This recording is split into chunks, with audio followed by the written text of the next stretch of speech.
Hi guys, hello and welcome back to my channel love beauty on duty.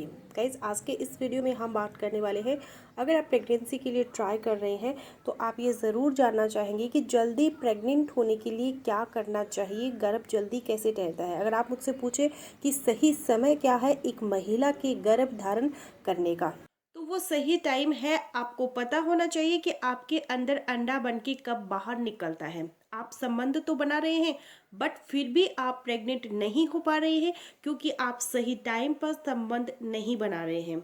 और वो सही time है ovulation day, जिस दिन आपका अंडा आपके पास होता है। अगर आप प्रेगनेंसी के लिए प्लान कर रही है तो सबसे पहले महिला को अपना ओव्यूलेशन डे निकालना है और फिर अपने पार्टनर के साथ में संबंध बनाना है। अगर आपको ये नहीं पता कि ओव्यूलेशन डे क्या होता है तो मैं आपको बता दूं कि ओव्यूलेशन डे उस दिन को कहते हैं जिस दिन महिला की ओवरी में से अंडा बाहर निकलता है।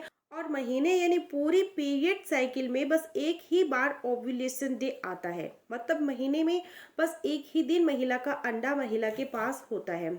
तो महिला को प्रेग्नेंट होने के लिए अंडा और शुक्राणु का मिलन होना बहुत ज़रूरी होता है। तो चलो सबसे पहले मैं आप लोगों को अंडा निकलने वाले दिन को कैसे कैलकुलेट करना है वो सिखाती हूँ। तो ओव्यूलेशन डे कैलकुलेट करते टाइम एक महिला को अपनी पीरियड साइकिल के बारे में अच्छी तरह से पता होना चाहिए, मतलब उसको ये पता होना चाहिए कि उसको पीरियड कितने दिनों में आता है।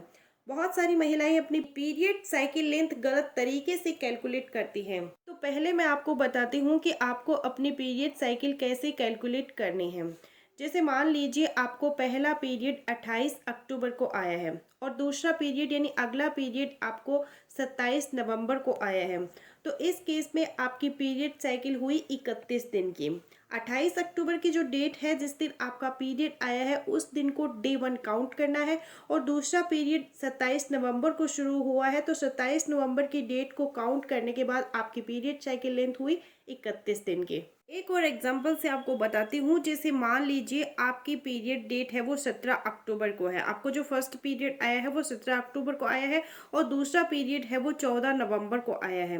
तो इसमें आपकी पीरियड साइकिल लेंथ हुई 29 डेज की, मतलब दो पीरियड के बीच जितने भी दिनों का गैप होता है उतने ही दिनों की पीरियड साइकिल लेंथ होती है।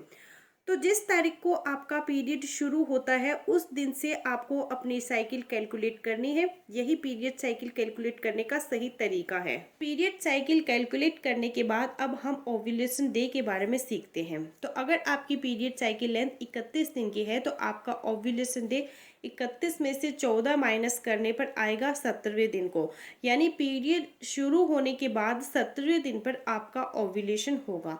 और अगर आपकी पीरियड साइकिल लेंथ 28 दिन की है तो 28 में से 14 माइनस करने पर आएगा 14, यानी पीरियड शुरू होने के बाद 14वें दिन पर आपका ओव्यूलेशन होगा। और अगर आपकी पीरियड साइकिल 30 दिन की है तो 30 में से 14 माइनस करने पर आएगा 16, तो पीरियड शुरू होने के 16वें दिन पर आपका ओव्यूलेशन होगा।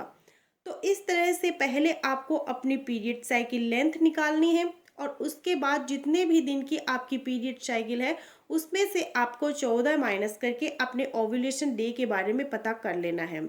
क्योंकि किसी भी महिला की चाहे कितने भी दिनों की पीरियड साइकिल है उसमें एक चीज़ फिक्स होती है कि जो आपका पीरियड आता है उससे करीब 14 दिन पहले आपका ओव्यूलेशन होता है। तो आप जल्दी प्रेग्नेंट होना चाहते हैं तो महिला को पता होना चाहिए कि उसका अंडा किस दिन ओवरी से बाहर निकलता है।